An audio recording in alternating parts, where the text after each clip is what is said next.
Welcome to the Broken Brain. It's Thursday. Our look at a historical something that has to do with culture and psychology, which is, after all, the whole point of this show. We call it Thursday Thistory, and it is available every single week to the patrons of the show. Once a month, there is an entire Thistory episode, and this is that one, by the way.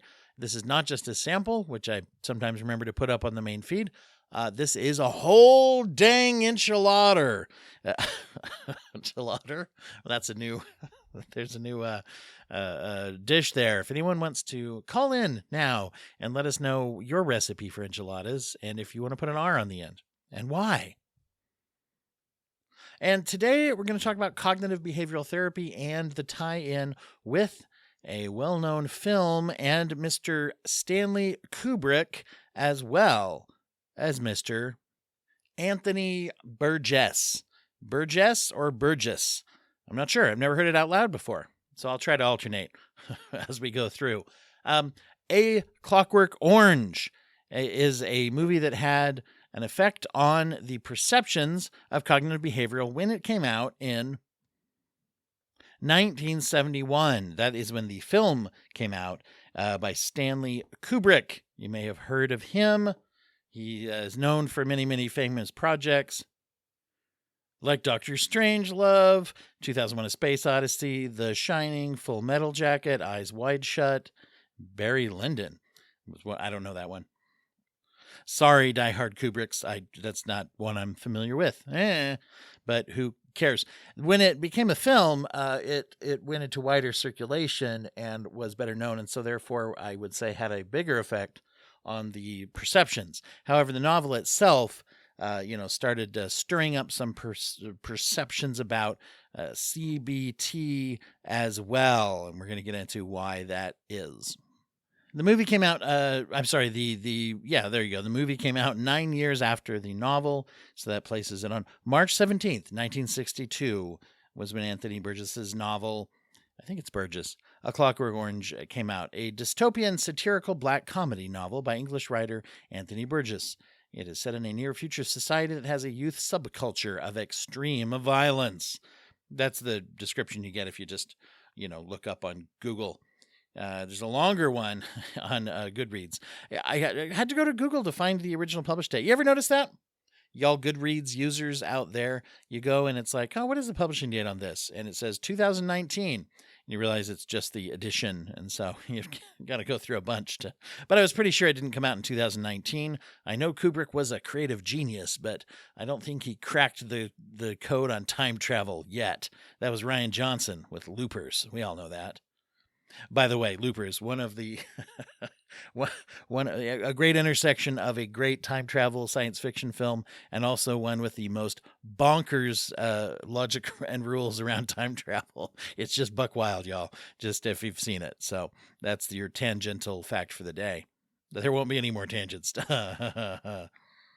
Boy, both the book and the film had a high degree of controversy due to the inclusion of hyper-violence, sexual assault, and just, that kind of stuff. It was very, very stark, the way that these things were represented, and became very controversial at the time, as well as the just extreme nature of the plot, which we'll get into. The main character of the story centers around Malcolm McDowell. Well, not really. His character, named Alex, who's playing a younger...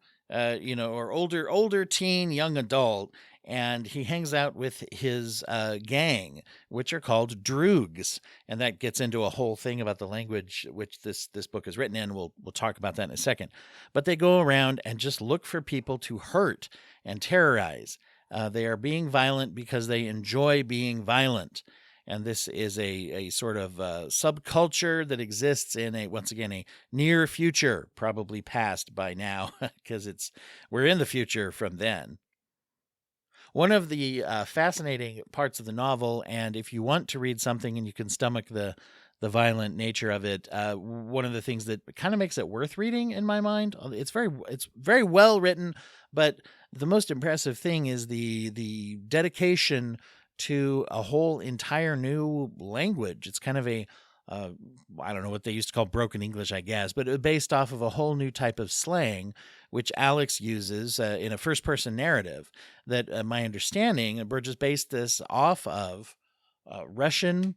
And Russian terminology and blended with it as well. It takes some time reading it before you can really tell what the hell Alex is saying, in my experience. And that's a very, very difficult balance to take, is to say there's a whole new language here. They're talking in ways that you are not going to be used to, and yet you can eventually understand. You get to where you start to pick up, like, oh, that's what this means. That's what that means.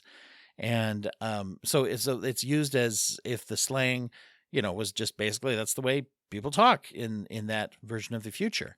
It reminds me of something that I had heard a linguist do some kind of, I don't remember if it was a podcast interview or TED Talk, something like that, saying that, if you could go back in time, once again, time travel is a theme of this episode, I guess, that if you could go back in time to a past, that's what back in time means, that if you go far enough back, and it wouldn't have to be all that far, that you might have trouble understanding and communicating with people just on a day-to-day basis, because their pattern of speech, the way they use certain words, slang and such, is so different. It would be like a different language, even if you were in a place that talked your language that you're used to. Interestingly enough, this fit into a real turbulent time, the 60 late in the 60s, I should say, and then into the 70s, which many urban areas and first world nations witnessed a huge amount of violence in the 70s. There's a great article about this, by the way, called "The Legacy of A Clockwork Orange," and that is on the International Anthony Burgess Foundation website. I like Burgess. I'm going with it. anthonyburgess.org/a-legacy-of-clockwork-orange/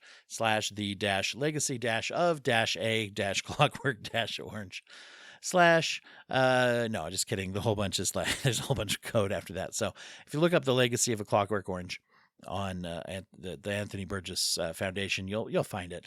It talks about the impact that this had in the literary world. Some well-known writers like Martin Amis, J.G. Ballard, William Boyd, A.S. Byatt are listed here as authors who specifically mentioned the importance of this work in influencing their own writing. Particularly the blend of some comic lines and things, as well as the horrific. Now, as we say, a black comedy, this is a darker comedy than you might think when you hear that. There's not a lot of guffaws in this. At least there wasn't for me when I read it, and the bits that what I've seen of the movie as well. It's very, very, yeah. So it's a rough watch, guys. But if you look at ways that people use language, and I'm going to go ahead and I couldn't find anything that said whether or not it influenced this, but the one thing that I can find somewhat comparable, although not nearly as immersive, would be Serenity. Although, see, I said Serenity, that's the movie that was released after season 1 of Firefly, which was the only season of that.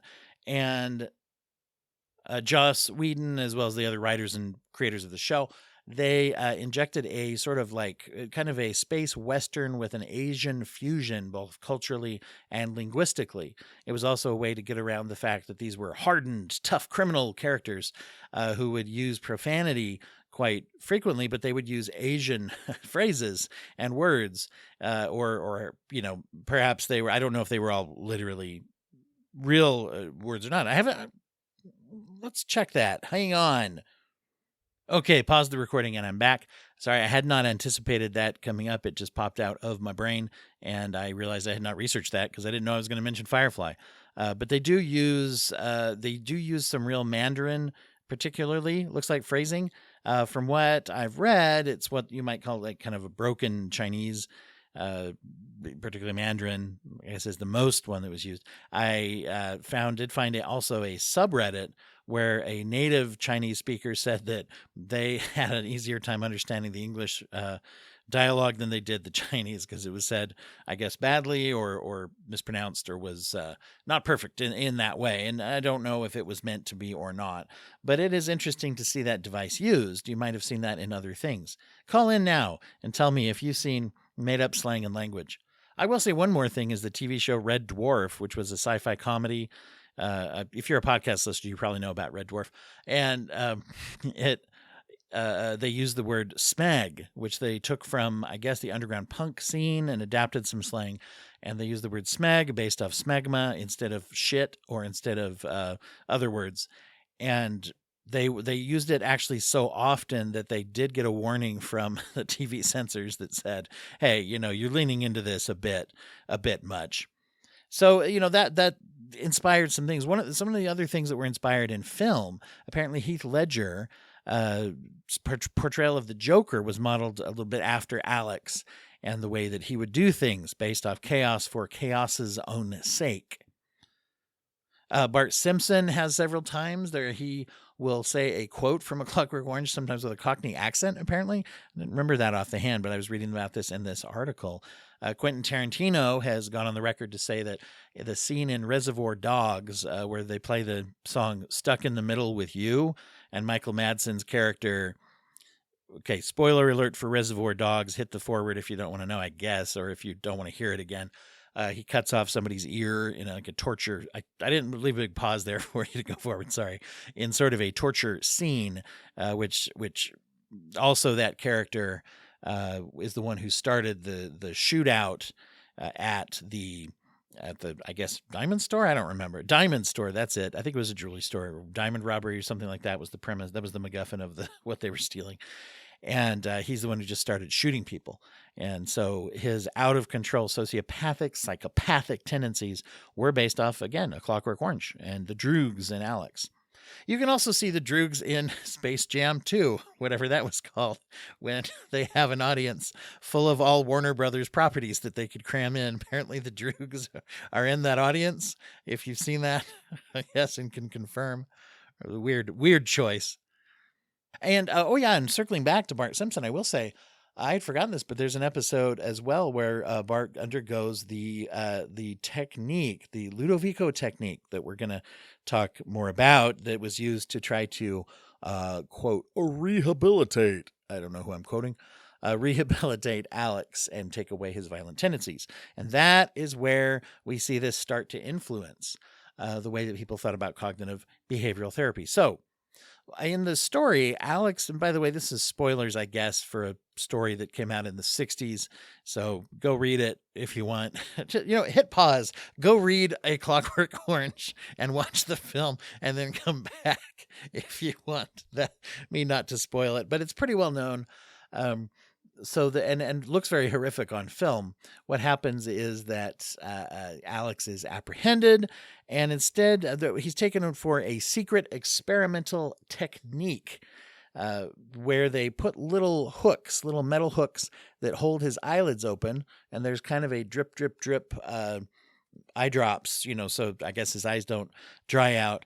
And then what happens is they will show they show him film of basically violent acts, while at the same time injecting him with medicine that makes him physically sick. And they do this to the point where his body learns to associate these two stimuli together, and to where when he witnesses anything violent, he will become overwhelmingly sick. And so what happens is this actually generalizes as well. One of the things about Alex is he is obsessed with classical music, and will play classical music after a night of violence, and will become even aroused by this in the book. Interestingly, Burgess put this into practice where he couldn't even listen to the classical music without becoming violently ill and incapacitated.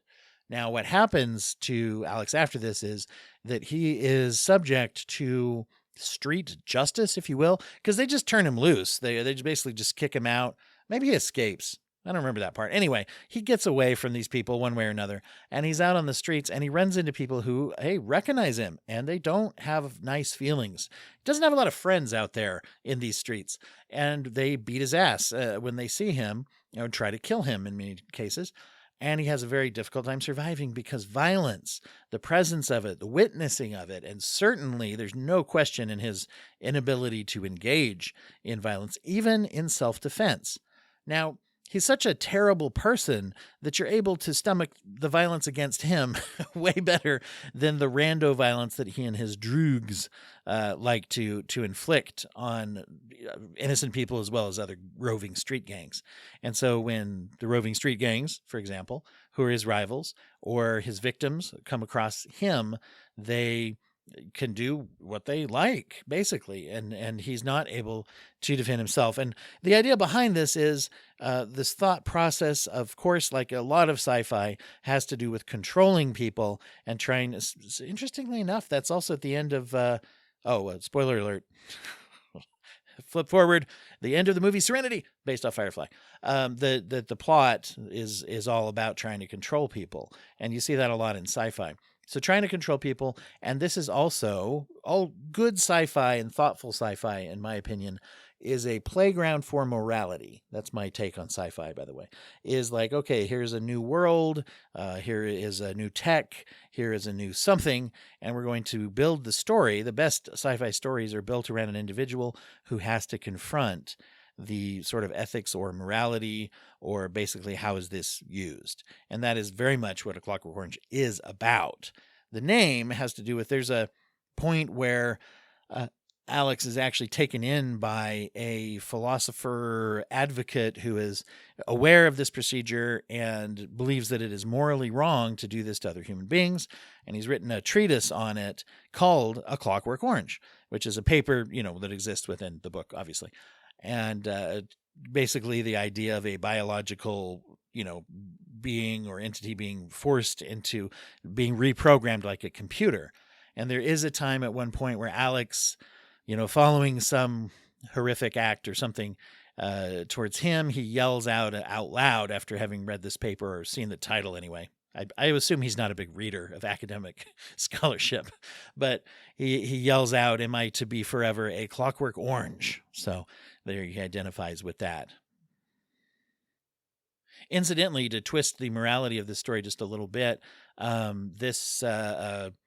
this individual who takes him in and is trying to help him slowly begins to realize that this is the leader of the gang that came in and attacked him and assaulted and I believe murdered his wife as well. So that starts to creep in as well, which is a test, of course, of his ethics around this, a little bit too. So that's not explored as much as I would have hoped it would be. If I remember thinking that at the time. So yeah, take that, Anthony. Coming out, putting Anthony Burgess on Front Street for not developing that part of the plot enough. I think he was doing a lot of heavy lifting in this book, so let's allow it. Now, if you're familiar, well, even if you're not, it still works this way. Cognitive behavioral therapy and some of the let's go back to just the behaviorists who had theories that before the C was even part of CBT. CBT at least acknowledges the presence of cognitions, and that they mostly will come through with there's a lot of discussion about the cognitions that we have and trying to work with interrupting those cognitions as well. Pure behavioral therapy, you go back to B.F. Skinner, or Biffy Skin, as we call him in the industry. One of his inventions where he would show the behavioral conditioning ability with rats, he would make what was called eventually a Skinner box, which was a clear box. I believe it was plastic walls or whatever. And they would put a rat into this place, and they would condition the rat to learn how to use a lever to access food. There are other, subtypes of this experiment, and other things have been done since then with pigeons as well, learning to push buttons to get food. And so you'd think, like, how do you teach a rat to pull a lever? What is this, a Rats of Nim situation? I'm sure you're all yelling at your radios and earbuds right now. But what they did was they would electrify parts of the floor to get the rat to move towards the lever, and they could control which parts would, and the only maybe unshockable place was just over by the lever, and the rat would eventually nudge the lever and food would come out. And they would keep doing this until the rat learned to associate the lever with food. And then eventually it didn't have to shock the rat. It would just go get food when it wanted to. They've done lots of variations with this, some of which actually delve into addiction, where the rat can get a dose of cocaine or an electrical stimulation into the pleasure centers of the brain. Lots of interesting things done with Skinner boxes. This is where we both find that man's best friend, psychological research-wise, is the rat. And if we are ever as a species judged by the way we have treated rats, that's not going to go well for us, guys. Just wait for the planet of the rats to happen. Now, going a little further back let's also look at Pavlov, which you might be aware of his dogs, because his dogs were barking, I assume. So Pavlov was another early behavioral researcher, and he was the one who would make dogs salivate to the ringing of a bell. And this is kind of the key to behavioral psychology, is that you take something, is what he was doing, which was an unconditioned response, or a UR, and then trying to pair it with a stimuli that was not associated with it in order to create a conditioned response, right? Or a CR. There we go. There's a bit more to it with the labeling and things, but he found that by certain, reinforcement schedules, you could get an animal to associate a stimulus with a conditioned response. So, for example, he took a bunch of dogs and he would ring a bell every time he fed them, and they would salivate for the food. So eventually they would learn to salivate just whenever they heard the sound of a bell. Now, there's some elements here that can go into why this might have made a free thinker like an author think, yikes. And so one of them might have to do with the way that the data was collected. The dogs actually had tubes surgically implanted into their cheeks so that they could literally measure the amount of saliva that would come out and see how it compared, with the ringing the bell versus getting the meat, food and such. So that's kind of horrible. I mean, if you think about it, it seems pretty at, face value. Now, one of the famous experiments was the experiment known as the Little Albert experiment. Now, this goes way back to 1920. And so what happened is that they took a baby who apparently was either named Albert or that was maybe a pseudonym for the study. I'm not really sure about that. Pretty sure Little Albert was not his given name. And what they did is they took this kid and they exposed him to a white rat. And they found that he was not afraid of this white rat. He would just let it walk around. He would interact with it, whatever. And they started to, whenever they released the rat, they would make a loud sound. I think it was a hammer on an anvil. Yeah. And so noise is actually one of, they say, the internalized unconditioned responses of humans, of the very little babies. Well, they don't need to learn to be afraid of loud noise. That seems to be sort of wired into humans, at least most humans. And so by pairing this conditioned response to this stimuli, there was an unconditioned response of giving Albert a fear of rats. Okay. And that's, by today's standards, like many early studies, that would never be allowed, particularly because they didn't do anything to try to reverse that, but also because Albert was a human being. And if you feel icky about some of the things we do to animals in experiments, holy cow, to take a human being and do that as well, right? So whether you feel that's equally bad, more bad, I would be hard-pressed to find, well, I guess maybe some people might feel it's less bad, but it's still bad. Let's all agree. It is under the umbrella of bad. And so those things were scary and were scary to people. And that translated into this being a big part of works of fiction and just this idea that this is trying to control people, and that even the form of therapy is you're trying to take people and make them act like everybody else, right? Which you could say, is one of the things that societally, all of us, we could say that there is some reality to that, depending on how something is used. Now, the first time I heard about these two things together, the Clockwork Orange and cognitive behavioral therapy, both of which I didn't have any conditioned responses to, I guess. Well, I guess the violence in the story, whatever, was when I was sitting in an undergraduate class, finishing my associate's degree in psychology, when Dr. James Selges, who I've mentioned on the program before, was a child psychologist and professor at Harrisburg Area Community College. So there you go. Anyway, he talked about the relationship that this movie had and how people like him, who used a lot of cognitive behavioral psychology, he was also an expert working with kids and adults in with particularly extreme phobias and specific anxieties and fears, where he used techniques like behavioral modification and flooding, if you're familiar, where you would even, do some exposure therapy is another version of that, where you'd be exposed to stimuli and you try to use relaxation techniques and other things. So when you look at something like that, that's like, oh, I have a phobia, a fear of, like, say, I develop a agoraphobia, or also maybe a fear of driving on highways, which often goes along. Bridges also often goes along with agoraphobia. And if I can't get over that, I can't work a job or leave my house or something. It's getting worse. And so someone needs some quick techniques to work through that. That's a benevolent goal, if you will.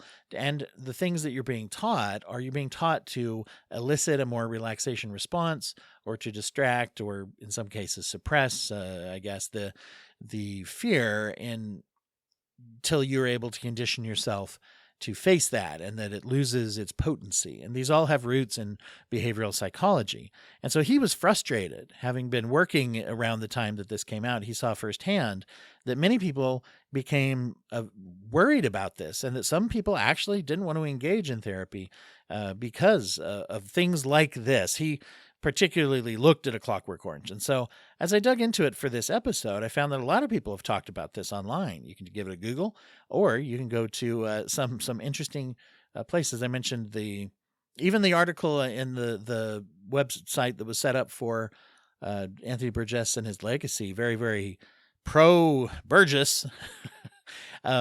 They mention it in there that that had an effect on people's perceptions of behavioral therapy. There's a paper from 2020 by an E. Madsen called Malinky Review of A Clockwork Orange and Attitudes Towards Behavior Therapies. That was quite interesting as well. And you can just Google those words if you want. It comes up. It's on a lot of those scholarly kind of resources like ResearchGate or SSOR, different places that make that available. You can find it on EBSCO if you go to a library too. But you can find it for free on the internet. Holy cow, going to EBSCO at the library? What am I, like a million years old, apparently? But in this article, he draws out the fact that Burgess was directly criticizing behaviorism, that it wasn't just by happenstance that this came, and not just a casual, coincidence or thought that just popped in his head or something. He had real concerns about anything that could be construed as controlling other people. And I will say the definition of psychology when I started taking psychology classes was the science of anticipating, predicting, measuring, explaining, and controlling human behavior. That last one was in there when I was taking it. Is that still in Psych 101 classes? If you're a psych student, call in now and let me know if that's the case. He mentions a later work of Burgess called A Fable for Social Scientists, where he says here, let's see, where characters directly criticize the philosophies of B.F. Skinner by name, and The Clockwork Testament, another work in which Skinner is parodied. Now, this was, I'm going to say, a valid criticism of some things that you saw, which were a very much a misuse of behaviorism. You saw things that were literally aversion therapy that did involve electric shock on humans as a form of treatment. This is primarily one of the ways you may have heard of this was in early therapies. I'm going to quote air quotes around the microphone here to make sure I get that out there, which were basically torturous practices to try to use what they call conversion therapy for people who are homosexual, trying to make them heterosexual, and basically using electric shock and sometimes nausea-inducing medications in order to try to get the gay out of someone. And so we can see where this was used in horrible, horrible ways. And so, like everything, if it can't stand up to criticism, it's probably bad. And I would say that behavioral psychology and some of those techniques, while they're not used quite as much and as directly today in a lot of settings, they are still very much used for phobias, OCD treatment, things like that. With trauma, and we've talked a lot about this on the program, CBT used to be the recommendation, and exposure therapy techniques used to be the recommendation for trauma. TFCBT, trauma-focused cognitive behavioral therapy, is a thing that's out there, and it's not without merit. I will say that. I was trained in it. I think that it's good in a lot of ways, but it has a lot of shortcomings as well. One of which is that since it involves like repeated exposure to the story of your trauma or abuse, basically some people don't benefit from that very much. And many people do get better, but it's a very, it can be a very rough experience. And so and probably one of the biggest risks is that people will not go to therapy because they believe that they will be forced to do that, to relive the experience. What they found with a lot of modern techniques of therapy, particularly somatic techniques that I like to show on the show, that involve either movement of the body or bilateral kind of stimulation, and basically trying to disrupt the way that the emotions are processed, EMDR, IFS, those kinds of things. And in some of those, strictly speaking, if you're not comfortable talking about what happened, you can still focus internally on things while you're going through it, or just basically, that you're going through. The technique doesn't actually require you to even talk about it. And I will say, though, let's talk about this with cognitive therapy and talk therapy techniques. We sometimes over-focus on the idea that if we can get out of a state of crisis, like many of these EMDR, IFS, somatic techniques can help to get out of a crisis even very quickly, more quickly than talk therapy has been shown to all by itself. However, my experience has been that even once we get out of crisis, many people do, now that it feels safer, do want to talk and process. And you do, you pull out and dust off the old cognitive behavioral sometimes to help with that, as well as continuing with the emotional technique. So anyway, I'm not one of those who thinks that it is, we haven't moved on past it. We've added more tools, in my opinion, to the field. And so that's a very important thing to consider, is that all of the good that this can do, but that is necessary sometimes to have criticism, to have questioning, and to push through that, and to be able to take that feedback and shape the field by that. Because once again, if something doesn't bear up to criticism, if we are so afraid of criticism that we have to try to push against and say it shouldn't be there, then the thing itself, I would question whether or not it's even a good thing. And that's a little, I guess, philosophical thing you can apply to lots of different stuff. So that is what I find to be a very fascinating relationship between media and psychology, and in fact, in this case, directly impacting the way that treatment was delivered and evaluated. And I would just say, in that way, good on you, Anthony, for doing a good thing by challenging it, whether or not you find the book or movie to be palatable for your own reading or viewing. Well, and one quick reminder here at the end of two little factoids. One of them is that if you are a member of the Patreon, you get to hear one of these just about every single week. We rarely miss one, and I will say I missed last week's Thistory, and there's an extra bonus one that's going to be going up just for the Patreons to make up for that fact. So sorry, y'all, but you get one. Get one anyway. The bonus one that is going to be posted is actually going to be about music and activism, and how you might not know that a certain band who has a song that kind of blew up for a while also did a lot of activist work. You got to tune in to hear what the name of that band is. Anyway, so that's coming up, as well as many other bonus materials you can get. You get videos of all the interviews if you belong to the Patreon as well as the bonus episodes too. So go to patreon.com/brokenbrain if you're interested in that. And another little facet of that is that 50% of your donation will go to the charity of the month, that is the charity we're highlighting in the month that you join. And that is that 50%. Oh, and by the way, go to Patreon to sign up.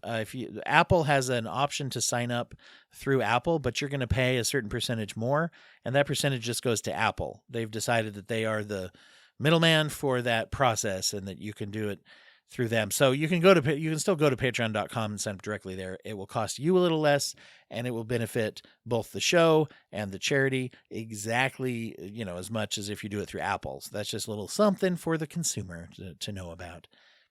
Our charity of note this month is the Grand View for Good, which was actually started by a colleague and friend of mine, Holly Willard, who is a therapist that has put together a wonderful bunch of people who have got a nonprofit that's going to advocate for mental health education and also try to help find resources for people who cannot afford therapy, which is a big, big issue in today's world. So go to grandviewforgood.org to find out about that, to support their work and donate. You can donate directly, of course, or donate through the Patreon if you want the bonus stuff too, or do both. And if you can't do any, I mean, if you're not in a situation where you can donate money, that's certainly understandable. And I always like to add that it doesn't cost anything to share these things on social media. So thanks so much for listening, and we'll be back with you again soon for more of The Broken Brain.